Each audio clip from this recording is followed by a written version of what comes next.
ዛሬ አጠር ያለና ጠለቅ ያለ ስለ ዘካተል ፊጥር ዳሰሳ ለማድረግ እንሞክራለን። ዘካተል ፊጥር ያው እንደምታውቁት ዘካተል ማል አለ፣ የገንዘብ ዘካ፣ ዘካተል ቲጃራ አለ፣ የንግድ ዘካ፣ ዘካተል አንዓም ከብቶች የሚያረባ ወይም ደግሞ የሚሸጥ የሱ ዘካ አለ። የእያንዳንዱ ዘካ አለ። ይህ ደግሞ ዘካተል ፊጥር ይባላል። ዘካተል ፊጥር የተባለችበት ምክንያት ዋጅብ የምትሆነው እንደ ፍጥርና ስለሆነ ነው። ሰዎች ሲያፈጥሩ የዛን ጊዜ ዋጅብ ስለምትሆን በዛ ሰበብ ዘካተል ፊጥር ተባለች። ረመዳንን ጨርሶ ዒድል ፊጥር ላይ ማለት ነው። እናም በብዙ አሐዲሶች ላይ ዋሪድ ሆኗል። باتفاق العلماء በኢጅማዕ ማለት ነው። باتفاق العلماء ዋጅብ መሆኗ ግልጽ ነው። ናም ሰይዳችን ሰለላሁ ዐለይሂ ወዐላ አሊሂ ወሰሕቢሂ ወሰለም ሐዲታቸው ላይ አቡ ዳውድ እና ኢብን ማጃህ በዘገቡት ሐዲት ሰይድና ኢብን አባስ ረዲየላሁ ዐንሁ ምን ይላሉ? ረሱላችን ሰለላሁ ዐለይሂ ወሰለም ፈርድ አድርገዋል። ፈረደ ረሱሉላህ ሰለላሁ ዐለይሂ ወሰለም ዘካተል ፊጥርን ፈርድ አድርገዋል። ጡህረተን ሊሳኢሚ ሚነል ለግዊ ወረፈስ፣ ለጾመኛው ሰውዬ ልታጸዳለት ጠሃራ ልትሆንለት ማለት ነው። ከምን መጥፎ ንግግር፣ ጉድለቶች፣ አንዳንድ መጥፎ እይታዎች፣ ቃላቶች ምናምን ረመዳን ላይ ወጥቶበት ያን አጅሩን የሚያብስለት ማለት ነው፣ የምታጠራለት።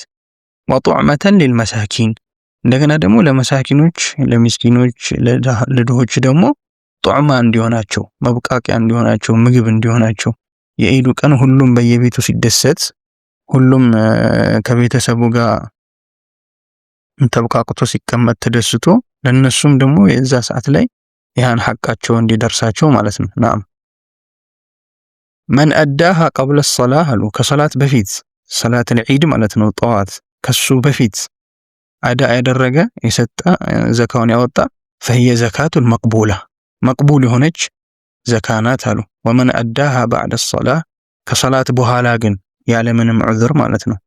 በመዝሀብ ሻፊዒ ይጠላል። ኢንሻአላህ ስለ ጊዜው እናወራለን። ከሰላቱ በኋላ ደግሞ ያወጣት ፈህየ ሰደቀቱ ሚነ ሰደቃት፣ ያኒ አጅር አለው። ነገር ግን ልክ ማንኛውም ሰዓት ላይ አጅርን ሰደቃ አውጥቶ አጅር እንደሚያገኘው ይሃ ይሆናል። ላኪን ዘካተል ፊጥር እንዳወጣ ይቆጠርለታል ማለት ነው። አጅሩ ግን እንደማንኛውም ቀን ሰደቃ የሚያወጣው ነው እንጂ የዘካተል ፊጥር ኻስ የዛን አጅር ለማግኘት ከሰላት በፊት ማውጣት አለብን ማለት ነው። ወሊሃዛ ከሲር ሚነል ዑለማ ምን ይላሉ? አንዳንድ ተፍሲር አያ ቁርአን ላይ ቀድ አፍለሐ መን ተዘካ ወዘከረ እስመ ረቢሂ ፈሰላ የምትለዋን አያ ሰይድና ዑመር ብን አብዱልዓዚዝ እና ሌሎችም በምን ይዘግቡት ነበረ?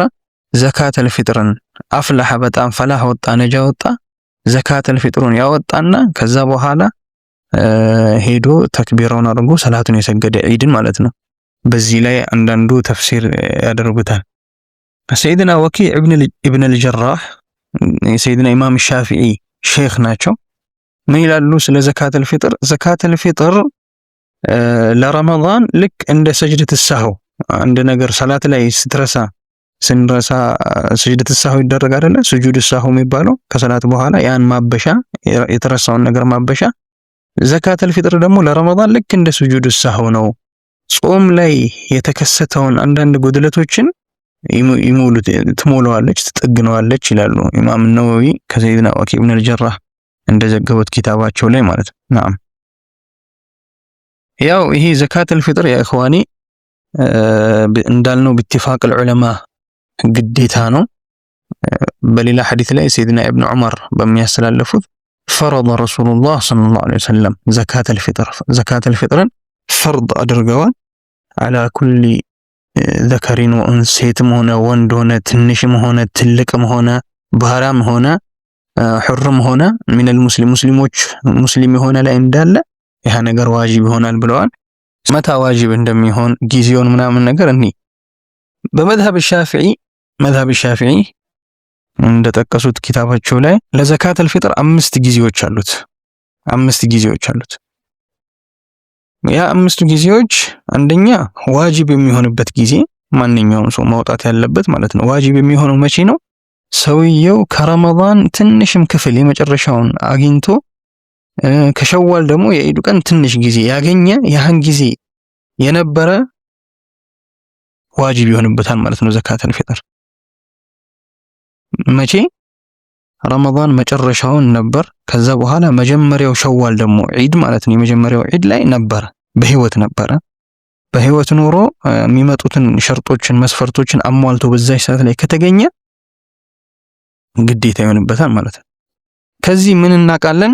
አንድ ሰው ረመዳኑን ጾሞ የመጨረሻው ቀን ከመግሪብ በፊት ለይለተል ዒድ ከመግባቱ በፊት ማለት ነው ሸዋል ለይል ከመግባቱ በፊት የመጨረሻው ቀን ቢሞት እዚህ ሰውዬ ላይ የዘካ ግዴታ የለበትም። ለምን? ከሸዋል ትንሽም ቢሆን ጊዜ ማግኘት ነበረበት። ከሞተ በዚህ ሰዓት ላይ ዘካተል ፊጥር ዋጅብ አይሆንበትም። ቤተሰቡ ግዴታ አይሆንባቸውም ማውጣት ና። እሺ ሌላው ደግሞ ለይለተል ዒድ ሸዋል ከገባ በኋላ ደግሞ ተወለደ አንድ ህፃን ልጅ፣ የሱ ዘካ አለብን? ዘካ የለበትም። ለምን? ከረመዳን ደግሞ ምንም ነገር ስላላገኘ ማለት ነው። ምንም ያክል ጁዝ ክፍሉን እንኳን ምንም ከረመዳን ስላላገኘ በዛን ጊዜ ነው የተፈጠረው ወደ ከውኑ የመጣው። ስለዚህ ዘካ የለበትም ማለት ነው። ዋጅብ የሚሆን ይሄን ያገኘ ነው። ነገር ግን አፍضل ወቅቱ ማውጣቱ አፍضል የሚሆንበት ወቅት መቼ ነው? የውመል ዒድ ሆኖ የዒዱ ቀን ሆኖ ቀብለ ሰላተል ዒድ ሰላተል ዒድን ከመስገዱ በፊት ለድሆች ያን ነገር ማድረስ ያን ዘካ ማድረስ ማለት ነው። ይሄ አፍضል ወቅት ነው። እሺ ማውጣት የሚቻለው ጊዜ ሰፊ ጊዜ ማውጣት የሚቻልበት ጊዜ መቼ ነው? አፍضሉ ይሄ ከሆነ ማውጣት አሉ ሻፊዒዎች ከመጀመሪያው ረመዳን ጀምሮ ማውጣት ይቻላል። አወል ረመዳን ከገባ ጀምሮ ዘካህን አስቀድሞ ዘካተል ፊጥሩን አስቀድሞ ማውጣት ይቻላል። ለምንድን ነው አሉ? የዘካተል ፊጥር ዋጅብነት ምክንያቱ ከረመዳን ትንሹን ጁዝ ማግኘትና ከሸዋል ትንሹን ጁዝ ማግኘት ነው አሉ። ስለዚህ የመጀመሪያው ምክንያት ከተገኘ خلاص ዒባዳውን ማድረግ ይቻላል። ሁለተኛው ምክንያት ባይገኝ ሁለተኛው ምክንያት ከዛ በኋላ ሰውየው ለምሳሌ መጨረሻ ረመዳን ላይ ከሞተ ያ ዘካተል ፊጥር ያወጣው የነበረው ሰደቃ ይሆናል። ላኪን ደግሞ ረመዳን ዒድን ካገኘ ያቺ ዘካተል ፊጥር ሆና ትታሰብለታለች ማለት ነው። ናም አራተኛው ጊዜ የሚጠላበት ጊዜ ነው። ማውጣት ይቻላል፣ ነገር ግን ይጠላል። መቼ ነው ይሄ? ከሰላተል ዒድ በኋላ እስከ መግሪብ ድረስ ማቆየት በዚህ ጊዜ ውስጥ የተጠላ ነው። ሐራም ባይሆንም ነገር ግን የተጠላ ነው። ነገር ግን ለመስላሃ ከሆነ ለምሳሌ ድሃና ዘመድ የሆነን ሰው እየጠበቅን ከሆነ ለምን አፍضል ነው። ድሃ ሆኖ ዘመድን ለሱ ዘካውን መስጠት የተወደደ ነው። ወይም ደግሞ ድሃ ነው ሷሊህ የሆነ ሰው ነው፣ በዛ ሰዓት ላይ አላገኘሁም ጠብቆ ለማውጣት እስከ መግሪብ ድረስ ቢጠበቅ ያ መጠላቱ ይነሳል ብለዋል ዑለማዎች። ከመግሪብ የውመል ዒድ ግን ከዒድ መግሪብ ማለት ነው ከሱ በኋላ ማቆየት ያለምንም ምክንያት ሐራም ይሆናል፣ ወንጀል ላይ ይወድቃል ማለት ነው ሰውዬው። ገንዘቡ ከሌለ ወይም ደግሞ የሚሰጠው ሰው ካላገኘ ይሄ ደግሞ አይታመንም። ያኒ ሁሌም አለ፣ የታወቀ ነው። ድሆችም አሉ የታወቁ ናቸው። እዛ ሰዓት ላይ ማቆየት ከመግሪብ የዒዱ ቀን ከመግሪብ በኋላ ማቆየት በሁለተኛው ቀን በሶስተኛው ቀን ይሄ ሐራም ነው፣ ሰውዬው ወንጀል ላይ ይወድቃል ማለት ነው። ናም እነዚህ ናቸው እንግዲህ የእንትን ጊዜዎቹ የዘካተል ፊጥር ጊዜዎቹ ማለት ነው ዋጅብ የሚሆኑበት። አላ ሀዛ ማን ላይ ነው እሺ ዘካ ዋጅብ የሚሆነው? ዘካ ዋጅብ የሚሆነው እያንዳንዱ ሙስሊም የየውመል ዒድና የምትቀጥለው ሌሊት የዒዱ ቀንና ከዛ በኋላ የምትመጣው ሌሊት ለዛች ቀንና ለዛች ሌሊት የሚበላው ለራሱ እንደገና ደግሞ መቀለቡ ዋጅብ ለሆነባቸው ሰዎች የሚያበላቸው ነገር ያገኘ በዛ ሰዓት ላይ ይሄን ያገኘ እና ከዛ በላይ ትርፍ ካለው ዋጅብ ይሆንበታል ማለት ነው። ወንድ ሆነ ሴት ሆነ ሕፃን ሆነ ትልቅ ሆነ ማንኛውም ማለት ነው እዛን ቀን ከዛ በላይ ያገኘ ዘካቱ ግዴታ ይሆንበታል፣ ዘካት ማውጣት አለበት። ላኪን ለምሳሌ ሰውየው የራሱን ዘካ ያወጣል፣ እንደገና ደግሞ ምን ዋጅብ ይሆንበታል? መቀለብ ዋጅብ የሆነባቸው ሰዎች ዘካቸውም ዋጅብ ይሆንበታል። ለምን ቃኢዳ ዑለማዎች ምንድነው የሚሉት? መቀለብ ዋጅብ የሆነበት ዘካቱም እሱ ላይ ዋጅብ ይሆንበታል። ለምሳሌ አባት እናቱ አርጅተዋል፣ የራሳቸው የሆነ ነገር የላቸውም፣ እሱ ነው ቀለባቸው የሚችለው። ስለዚህ ዘካቸውንም መቻል ግዴታ ይሆንበታል። ልጆቹ ህፃናት አቅመ አዳም ያልደረሱና በራሳቸው ያልተቋቋሙ ህፃናት ልጆች ማለት ነው፣ የነሱ ቀለባቸው እሱ ላይ ዋጅብ እንደሆነበት እንደገና ደግሞ ዘካቸውም እሱ ላይ ዋጅብ ይሆንበታል ማለት ነው። ሚስት ቀለቧ እሱ ላይ ዋጅብ ስለሆነበት ዘካቱን እሱ ላይ ዋጅብ ይሆንበታል ማለት ነው። ይሄን ነገር እንዳለ ዋጅብ ይሆንበታል። ግን ዋጅብ የሚሆንበት መቼ ነው ብለናል? የቀኑ የዛች ቀን ዒዱና ሌሊቱን የሚመገበውና የሚቀልባቸው ነገር አግኝቶ ከዛ በላይ ትርፍ ያለው ሰው ይሃ ግዴታ ይሆንበታል ማለት ነው። ስለዚህ ለምሳሌ ሰውየው የሚቀልበው አለው፣ ለራሱ የሚመገበው ለቤተሰቡም የሚመግባቸው ገንዘብ አለው። ነገር ግን ድሃ ነው። ድሃ ነው ናም። የዛን ቀን ግን የዒዱ ቀንና የሌሊቱ ቀን ምግብ አለው። ይሄ ሰውዬ ዘካ ያወጣል፣ ግድ ነው። ዘካም ግን መቀበል ይችላል። ለምን? ድሃ ነው። ዘካ ያወጣ መቀበል አይቻልም ማለት አይደለም። እዚህ ቦታ ላይ ዘካው የሚሰጠው ለምንድን ነው? ለሚስኪኖች ነው። ነገር ግን ይሄ ሚስኪን ደግሞ የዛን ቀን የዒዱ ቀንና የሌሊቱ መመገቢያ ምግብ ለራሱም ሆነ ለቤተሰቡ አግኝቶ ከዛ በላይ ካለው ዘካም ተቀብሎም ዘካም ማውጣት አለበት ግዴታ። ዘካ መቀበል ይችላል። ለምን? እሱ ድሃ ነው። እዚህ ድሃ ሲባል በዘካት ስታንዳርድ ማለት ነው። ድሃ ነው ሰውየው፣ ዘካ መቀበል ይቻላል። በጎን በኩል ደግሞ ዘካተል ፊጥር ማውጣት አለበት። ለምን? የዘካተል ፊጥር መስፈርቱ ተሟልቶለታል። እሱ ሰውዬ የዛን ቀንና የዛች ሌሊት ምግብ እስካገኘ ድረስ ዘካውን ያወጣል። ዘካም ግን መቀበል ይችላል ማለት ነው። አብዛኛውን ጊዜ ብዙ ሰዎች ዘካ የሚቀበል ዘካ ማውጣት የሌለበት ይመስላችኋል።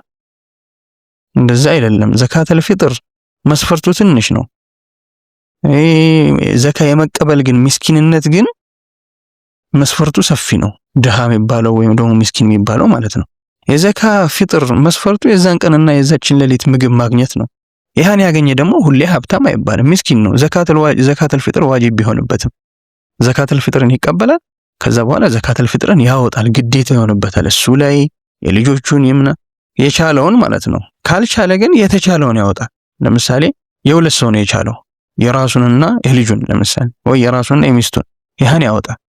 እንደዛ ነው እንጂ እኔ ተቀባይ ነኝና ድሃ ነኝና ዘካ አላወጣም የሚባል ነገር የለም። የዛን ቀኑንና ሌሊቱን ምግብ የራሱን ቀለብ የቻለና ከዛ በላይ ትርፍ ያለው ዘካ ግዴታ ይሆንበታል ማለት ነው፣ ዘካም ቢቀበልም። ከዚህ ሌላ ሰይድና ኢማም ሻፊዒ ምን ይላሉ? ኩሉ መን ደኸለ ዐለይሂ ሸዋል አሉ። ሸዋል የገባበት ወዐንደሁ ቁቱሁ ወቁቱ መን የቁቱሁ የውመሁ፣ የራሱ ምግብ አለው ቀለብ አለው። እንደገና ደግሞ መቀለባቸው ዋጅብ የሆነበት ሰዎች የነሱንም ቀለብ አለው። ከሱ ሌላ ጭማሪ ዘካ ፊጥር የሚያወጣበት ጭማሪ ካለው ሰውየው ዘካ ማውጣት ግዴታ ይሆንበታል አሉ። ላኪን የዛን ቀን ያለችው እሱ የሚበላውና እዚህ ሰዎች ግዴታ ያለበት መቀለባቸው ግዴታ የሆነበት ሰዎች ምግባቸው ብቻ ከሆነ ግን ፈላ ዘካተ ዐለይሂ ብለዋል ሰይድና ኢማም ሻፊዒ። ሰይድና ኢማም ነወዊም ረሂመሁላህ ምን ይላሉ? የተቸገረ ሰው ችግር ላይ ያለ ሰው ዘካተል ፊጥር የለበትም አሉ። እሺ ችግር ወይም ደግሞ ሀብታም የሚባለው ዘካተል ፊጥር ላይ ምንድነው ሲባል የዛን ቀንና የዛችን ሌሊት ምግብ አግኝቶ ለራሱም ሆነ ለቤተሰቡ ከዛ በላይ ትርፍ ያለው እሱ በዚህ በዘካተል ፊጥር ላይ ሀብታም ነው ይባላል፣ ማውጣት አለበት። ነገር ግን እንዳልነው መቀበል ይችላል።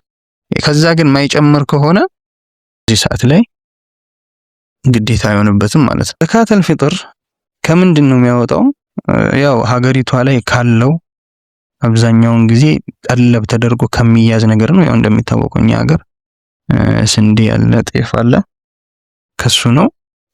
ቀድሩ ደግሞ ሷዕ ነው። ሷዕ ማለት ፍኝ ማለት ነው። የአንድ ሰው ተቅሪባን 2 ኪሎ ከግማሽ 2 ኪሎ ከ75 እንደዛ አካባቢ ይሆናል። ጋሊብ ቁትል በለድ ይላሉ። ሀገሪቷ ላይ ከሚበላው ቀለብ ተደርጎ ከሚያዝ ጋሊቡ እሱ ነው ግዴታ የሚሆነው። ብዙ ጊዜ ጥያቄ ከሚመጡ ነገሮች ውስጥ ቂማውን ማውጣት ይቻላል ወይ ማለቴ የስንዴውን ዋጋውን በገንዘብ አድርጎ ማውጣት ይቻላል አይቻልም? በኢትፋቅ الዑለማ በዑለማዎች ሙተፈቅ ሆኖ ዘካቱን ማውጣት የሚቻለው ይሄ ነው፣ ምግብ ነው። ለምን ረሱላችን ሰለላሁ ዐለይሂ ወሰለም ሐዲሳቸው ላይ ሳዓን ሚን ተምር ሳዓን ሚን ሸዒር እንደዚህ ነው ያሉት። ከቴምር ወይም ደግሞ ከምግብ እንደዚህ ብለው ነው በግልጽ ነስ ያደረጉት። እንደገና ደግሞ ሌላኛው ሐዲሳቸው ላይ ጡዕመቱን ሊልመሳኪን ለመሳኪኖች ጣዓም ምግብ የሚሆን ነገር ነው ያሉት። ስለዚህ በኢትፋቅ الዑለማ የሚበቃው ምግብ ነው። ነገር ግን መዝሀብ الሐነፊያ የሐነፊያ ፉቃሃዎች እንደገና ብዙም ታቢዒዮኖችም ፈትዋ የሰጡበት ምንድነው የዛን ነገር ካስፈለገ ማለት ነው ይሄ ነገር መስላሃው ታይቶ ከበለጠ ገንዘቡ ይሻላል የሚል ከታየ ይሄን ገንዘቡን ማውጣት ይቻላል ብለዋል።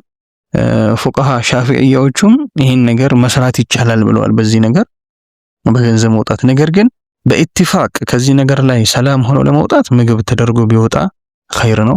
ብዙ መሻይኾቻችን ምን ያደርጉ ነበር? የብዙ ሰዎችን ለምሳሌ የቤተሰብን እንዳለ ተሰብስቦ 10 ኪሎም ሆነ 15 ኪሎ ምናምን በዛ ያለ አድርጎ ለአንድ ቤተሰብ ሰጥቶ ከዛ በኋላ ሰደቃ ደግሞ ማስፈጫ ወይም ደግሞ ሄዶ አስፈጭቶ ሙሉ ለሙሉ በራሱ ገንዘብ ያን ከለየ በኋላ መስጠት ወይም ደግሞ ማስፈጫውን ከራሱ ገንዘብ ጨምሮ መስጠት እንደዚህ አይነት ነገር ያደርጉ ነበር።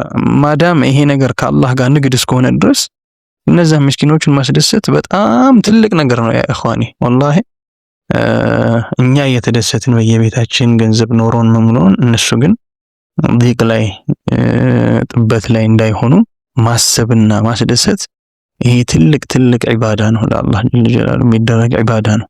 የሰዎች ቀልብ ላይ ደስታ መክተት እንደ ሐዲስ ላይ ረሱላችን ሰለላሁ ዐለይሂ ወሰለም ምን ይላሉ?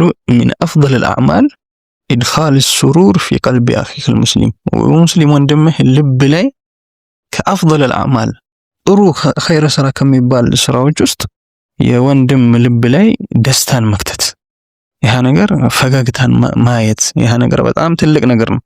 ስለዚህ ያ ኢኽዋኒ መስለሐውን ሰውየው መስለሐው ለምሳሌ ምግብ ሊኖራቸው ይችላል፣ ቤት ውስጥ ሌላ ሐጃ ሊኖራቸው ይችላል። ለምሳሌ ልብስ መግዛት ይፈልጉ ይሆናል፣ ስጋ መግዛት ሊፈልጉ ይሆናል። እንደዚህ አይነት ሰዓት ላይ ገንዘቡን መስለሐውን ታይቶ ልጅ ባሪ ሆነና የራሱን ስራ የሚሰራ አባቱ ምንም ሳይነግረው ማውጣት በመዝሀብ ሻፊዒያ አይቻልም። ለምን? ይሄ ዒባዳ ነው። ዒባዳ ደግሞ በውክልና ነው የሚሰራው ማለት ልጁ መፍቀድ አለበት አባቱ እንዲያወጣለት ወይም ደግሞ በቃ እንዲፈቅዱለት ነው እንጂ ራሱ ነው ማውጣት ያለበት ልጅ ማለት ነው። ለምን? ነፈቃው ራሱን ስራ እስከሚሰራ ድረስ ራሱን እስከቻለ ድረስ ቤት ውስጥ ቢሆንም ነፈቃው ግዴታ አይደለም አባት ላይ። ግዴታ እስካልሆነ ድረስ ደግሞ ዘካውም እሱ ላይ ግዴታ አይደለም። ግዴታ ሳይሆንበት ራሱ ዝም ብሎ ማውጣት የለበትም፣ አባት ማስፈቀድ አለበት ማለት ነው። ሚስት ሀብታም ብትሆንም ግዴታው ባል ላይ ነው። ለምን? ነፈቃው እሱ ላይ ስለሆነ ማለት ነው። ላኪን እሱ ማይችል ከሆነ እሷ ማውጣቷ ይወደዳል በሸሪዓው። ብዙ አሐዲሶች ላይ ሰሃቦች እንደሚሰሩት ሰይድና ኢብኑ ዑመር ምናምን ረዲየላሁ ዐንሁም ወአርዳህ ከዒድ በፊት በቀን በአንድ ቀን በሁለት ቀን በሶስት ቀን ያወጡ ነበር ዘካቸውን ቶሎ ድሆች ምስኪኖቹ ጋር ለማድረስ ማለት ነው። ስለዚህ ኢንሻአላህ እኛም ያን ነገር ከአላህ ጋር ንግድ አድርገን እንየው። አፍضل መንገድ ጥሩ መንገድ ቀልባቸው ላይ ለማስደሰት ይሄን ነገር መፈለግ አለብን بإذن الله تعالى። والسلام عليكم ورحمة الله تعالى وبركاته።